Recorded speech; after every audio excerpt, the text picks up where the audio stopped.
Jonny here. Right now I'm in Lamu, an archipelago of islands on the northern Kenyan coast.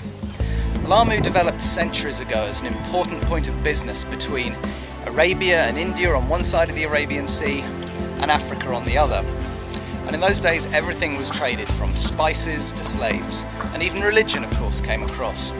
Nowadays most of the tourists like to come down here for a few days relaxation on the beaches after their safaris up in the Masai Mara or Laikipia. But I've decided to start my trip in Lamu Old Town.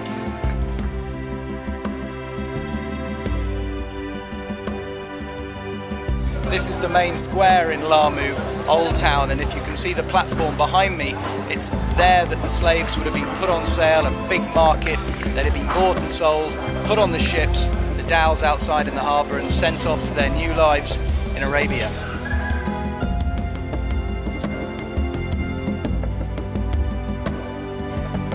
The old town is made up of a labyrinth of narrow little alleys.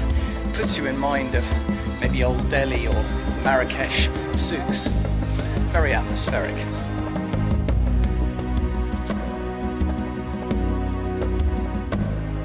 There are many really nice places to stay in the old town. They kind of have a feel of a Moroccan riad or an Indian haveli. The one I'm staying in is called Lamu House, and you can see it just behind me.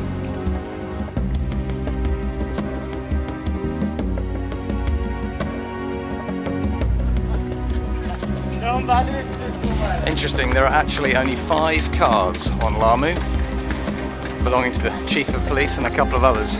Everyone else gets around on donkeys.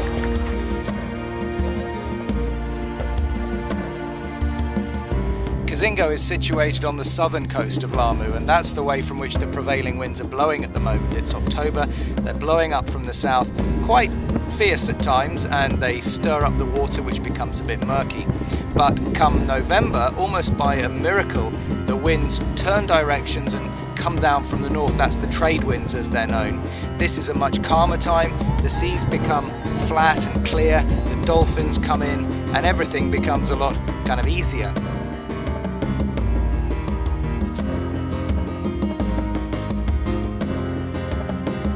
The other thing that's amazing on this side of Lamu when the tide's out is that you've got this beautiful beach that goes all the way along, and amazingly we are the only tourists on it.